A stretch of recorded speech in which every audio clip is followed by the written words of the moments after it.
बसंत की बहार आने दो, पंछियों को चहकने दो, डालियों को महकने दो, वृक्षारोपण शुरू करो, धरती को श्रृंगार कर लेने दो। नमस्ते दोस्तों, गुड मॉर्निंग। मैं अपने channel catch with life Soman में आपका बहुत बहुत स्वागत कर रही हूँ।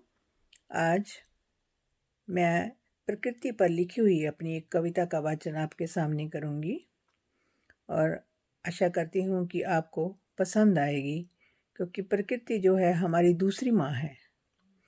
तो मैं अपनी कविता की शुरुआत जैसे बसंत की बहार आने दो इससे शुरू की है। तो बसंत का जो मौसम है ये सबसे ऋतुओं का राजा कहा गया है। जितनी भी ऋतु हैं, सर्दी गर्मी, जो भी ऋतु है उसमें से बसंत जो है सबसे अच्छा ऋतु माना गया है। उसमें धरती जो है नए नए फूल खिलते हैं, भंवरे महकते हैं डालियों पर और बहुत सारा अच्छा अच्छा माहौल पैदा होता है। इसी मौसम में कितने अच्छे अच्छे त्यौहार आते हैं। होली आती है, गुनगुनी धूप का मौसम होता है और सर्दी जो है धीरे धीरे जाने लगती है और हवाएं बड़ी अच्छी चलती हैं। और जो बसंत का मौसम है उसमें हम चारों तरफ प्रकृति में हरियाली ही हरियाली हमें देखने को मिलती है। खेतों में सरसों के फूल खिलते हैं और कभी आप जाकर देखना, सरसों के फूलों में जाकर एक बार अपना छू कर देखना, कितना आनंद आता है। प्रकृति चारों तरफ अपनी छटा बिखेरती है।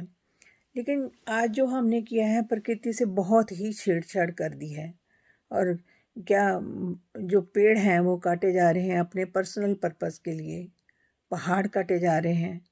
पहाड़ों पर जो इतनी प्रकृति में छटा बिखेरी है उस पर हम अपने पर्सनल चीज़ें, फैक्ट्रियाँ लग रही हैं, टनल्स बन रही हैं। और टनल से क्या होता है कि जो पहाड़ी इलाके में टनल बनती हैं तो कई बार इतनी ज़ोर से तूफान बारिश आती है तो टनल जो है दब जाती है। नीचे कितने लोग आकर ख़त्म हो जाते हैं। तो हम लोग अपने स्वार्थ के लिए प्रकृति से बहुत ही छेड़छाड़ कर रहे हैं। तो आज की कविता मेरी प्रकृति के ऊपर ही है। देखिए, बसंत की बहार आने दो, पंछियों को चहकने दो, डालियों को महकने दो, वृक्षारोपण शुरू करो, धरती को श्रृंगार कर लेने दो। वृक्षारोपण शुरू करो कि हम लोग क्या कर रहे हैं। वृक्ष जो है, कितने प्रकृति ने हमें वृक्ष दिए हैं। वृक्ष कितना हमें देते हैं, ऑक्सीजन देते हैं और हमें जो पानी है, पानी को वो बाढ़ से रोकते हैं। तो हम कितने सारी जो हैं अपने पर्सनल पर्पस के लिए वृक्षों को काट देते हैं, लकड़ियों को काट लेते हैं। तो धरती, कुदरत जो है हमेशा देती है, हमसे लेती नहीं है, हमसे देती है। हम कुदरत से सीखें कि हमें देना है। हम उल्टा कर रहे हैं कुदरत से, क्योंकि जब कुदरत खफा हो जाती है तो फिर वो अपने हम लोगों को उसको देना पड़ता है, उसका खमियाजा भुगतना पड़ता है जो गलतियां हम कर रहे हैं। इसलिए तो मेरी कविता कह रही है कि वृक्षारोपण को शुरू करो, डालियों को महकने दो, फूलों को लहलहाने दो, पंछियों को चहचहाने दो।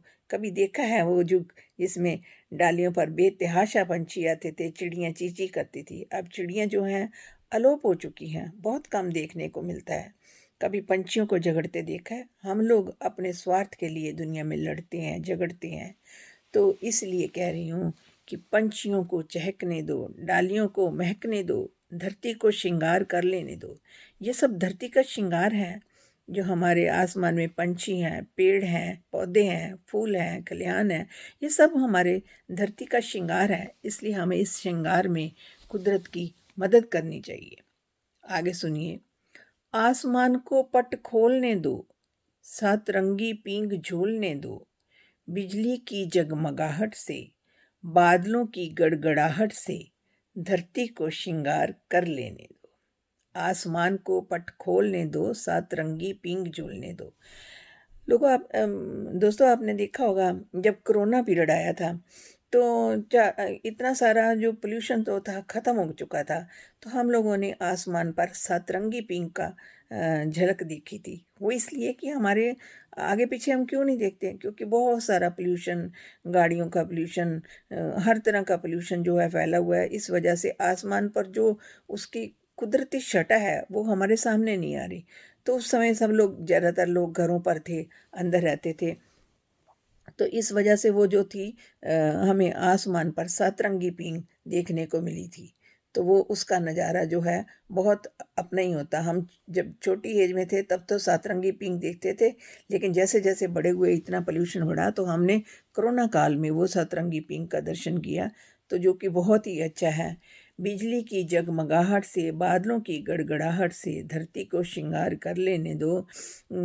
जब तक हम ठीक तरीके से उनकी यूटिलाइजेशन नहीं करेंगे, अपने जो रिसोर्सेज हमें मिले हैं, तो वो रिसोर्सेज भी हमें बदले में वो उसको ठीक रिज़ल्ट नहीं देंगे। इसलिए तो कहते हैं कि हमें अपनी धरती को श्रृंगार करने देना चाहिए, उसकी कुदरत के साथ कोई भी छेड़छाड़ नहीं करनी चाहिए। हम क्या करते हैं, धरती से मिट्टी खोद लेते हैं, मिट्टी खोदने से वो नीचे जो न्यूट्रिएंट्स हैं वो निकलते जाते हैं। और गंगा में देखो कितना पोल्यूशन आ गया है। तो आगे चल मैं कहती हूँ कि जल से चल रहा है जीवन, हम सब कर रहे दुरुपयोग। जल से चल रहा है जीवन, हम सब कर रहे दुरुपयोग। इससे हमको लगे हुए हैं रोग। हम सब कर रहे दुरुपयोग, इससे हमको लगे हुए हैं रोग। अनमोल सी इस नीर की हर बूंद से धरती को श्रृंगार कर लेने दो। तो हमने जल को कितना पल्यूट कर दिया है। गंगा में देखो कितना जो कुछ भी होता है उसमें डालते जाते हैं, और आसपास की नदियों में भी जो भी हमारे घर का कचरा है वो सब उसी में डालने की कोशिश करती हैं। हम लोगों को कोशिश करनी चाहिए कि जो पानी में जो चीज़ें डालें वो पानी के साथ मिक्स हो जाएं। पानी में बहुत सारे जीव जंतु हैं, उनको ऐसी कोई चीज़ नहीं डालनी चाहिए जिससे उन पंछियों को नुकसान हो। कुछ इस तरह की चीज़ अगर डालनी भी है तो इस तरह की ही सामान डाला जाए। अगर फूल भी डालने हैं तो फूलों से कोई नुकसान नहीं होगा पंछियों को। फिर भी कोशिश करनी चाहिए कि पानी को कम से कम हम पल्यूट करें, क्योंकि पानी में बहुत सारे जीव जंतु रहते हैं, मछलियाँ, बहुत सारे बड़े बड़े जीव जंतु रहते हैं जो कि उनको नुकसान मिलता है। तो कुदरत को हम छेड़छाड़ तो कर देते हैं। तो इस वजह से हम पानी में रहने वाले जीव जंतुओं के साथ भी बहुत सारी छेड़छाड़ करती हैं, पानी की बर्बादी करती हैं। घरों में देखो तो हम क्या करते हैं, नल बच्चे छोड़ आते हैं तो 2-2 घंटे चला रहता है, तो इससे पानी की बर्बादी होती है। पानी को सेव करो। ये हमारे आने वाली जनरेशन के लिए पानी की बहुत ज़रूरत है। अगर हम आज ये प्रकृति के साथ छेड़छाड़ करेंगे तो आने वाली जनरेशन जो है हमें माफ़ नहीं करेगी। इसलिए पानी के साथ पानी को हमेशा बचा कर चलो। उतना पानी यूज़ करो जितना ज़रूरत है। फालतू अगर हम नल को बहते जाएंगे कि कौन देख रहा है, लेकिन प्रकृति देख रही है, ईश्वर देख रहा है। इसलिए हमें ऐसा कोई काम नहीं करना जिससे प्रकृति हमसे नाराज़ हो जाए। और आगे सुनिए, सूरज उगल रहा है आग, दहक उठी है धरा। कितनी ग्लोबल वार्मिंग आ गई है, चारों तरफ गर्मी से हाहाकार होती है। कितने हम एसी लगाते हैं, एसी से क्या होता है कि इतनी आसमान की सारी नमी वो सोख लेते हैं अपने आप में, और वो जो है होल बन गए हैं आसमान में, ब्लैक होल बन गए हैं। उससे भी हमें कितनी सारी जो सूरज की सीधी किरणें पड़ती हैं, स्किन प्रॉब्लम होती है। तो प्रकृति अपना जो है रंग दिखा देती है। अगर हम कहते हैं जीवन में कार्मिक अकाउंट जो है बहुत मैटर करता है, हम जैसा करेंगे वैसा भरेंगे। अगर हम प्रकृति के साथ छेड़छाड़ कर रहे हैं तो प्रकृति की तो वैसे तो नेचर है देना, लेकिन हम प्रकृति से सब कुछ ले ही लेंगे तो वो बदले में हमें क्या देगी। तो हमें भी उसका कोई ना कोई खमियाजा भुगतना पड़ेगा। तो सुनिए, सूरज उगल रहा है आग, दहक उठी है धरा। झुलस रहा है कण कण आसमान से धरती पर। सुनहरी सूर्य की सुनहरी किरणों से धरती को श्रृंगार कर लेने दो। सूरज का क्या काम है? सूरज हमेशा देता है, उसका काम है देना। चाँद का काम है हमें ठंडक प्रदान करना। प्रकृति हमेशा देती, प्रकृति की कोई भी चीज़ देख लो वो सिर्फ देती है। तो हम इंसान को उससे सीख लेनी चाहिए कि हम जब वो प्रकृति हमें देती है तो इंसान क्या है, लेता है। लेने की आदत उसकी बन गई है, क्योंकि ये कलयुग है ना, सो सिर्फ लेना ही जानता है, देना नहीं जानता। अगर हम प्रकृति के साथ उसके साथ अन्याय ना करें, उसके जो रिसोर्सेज हैं उनको अच्छे तरीके से यूटिलाइज़ करें, ठीक है, जीवन में प्रोग्रेस करनी है, तरक्की करनी है, दुनिया को बहुत सारी, लेकिन प्रकृति के साथ इस तरह से छेड़छाड़ ना करें कि प्रकृति जो है अपना बैलेंस खो जाए और हमें नुकसान करे। तो दोस्तों, आज की जो मेरी कविता थी ये नेचर के ऊपर थी।